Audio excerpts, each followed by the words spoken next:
In one of my favorite sports movies, Vision Quest, the varsity wrestling coach tells his students they can challenge the best wrestler in any weight class if they want to take his place. Fairest thing in the world, he smugly tells them. As soon as one kid raises his hand to make that challenge, the coach quickly dismisses the team, pulls him aside, and says, "You're out of your mind." That's how I see the NFL. The league talks a very public game about fairness, community, and patriotism, but its moral convictions are bottom-line based.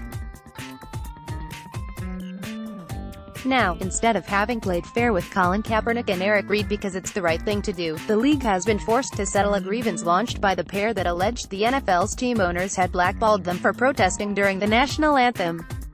While the settlement is a win for Kaepernick and Reid, it's a severe loss for the meaning of sports in America.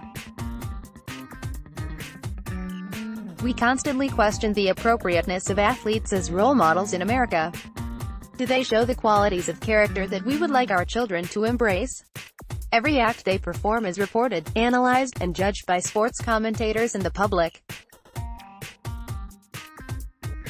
As someone who's been under that unflinching microscope for most of my life, I can tell you it's an uncomfortable place to be. But it's also fair that the public scrutinize individuals who their children idolize and emulate.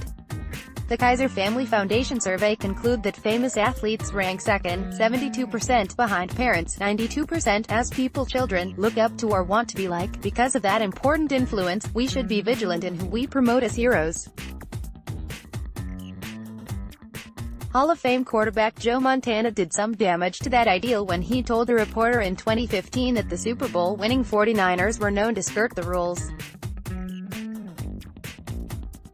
They always say, if you ain't cheating, you ain't trying.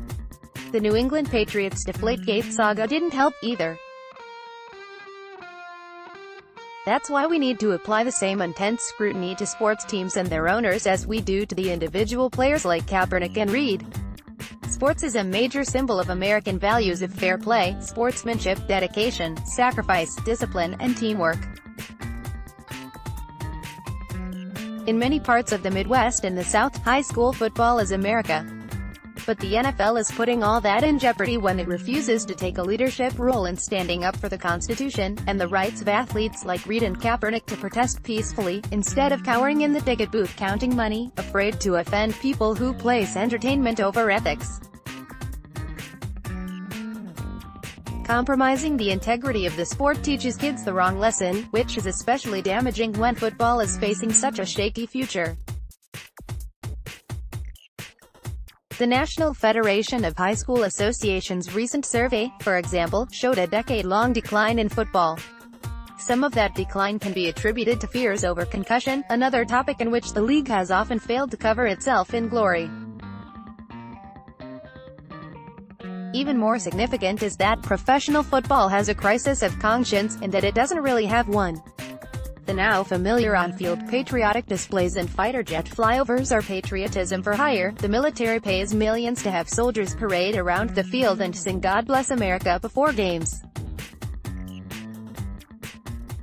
If it were authentic patriotism, wouldn't the NFL allow these displays to be made for free? And when the league does contribute to the community and social issues, it's usually to help smooth its image after bad publicity.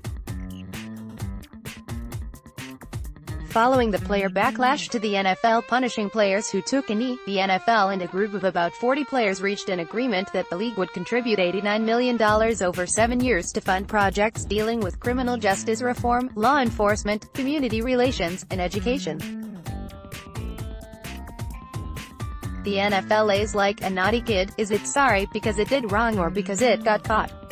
But there are signs of hope that the league can be a force for good.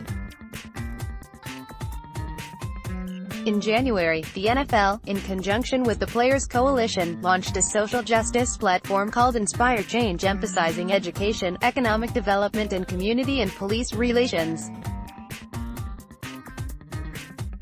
They will be funding grassroots organizations like Big Brothers Big Sisters of America and Operation Hope. Anna Isaacson, the NFL's senior vice president of social responsibility, explained, "This launch involves grants, new African American history education programs in schools, grants with organizations we have not worked with before and who are doing the work on the ground, and PSAs on broadcasts. That's definitely a step in the right direction.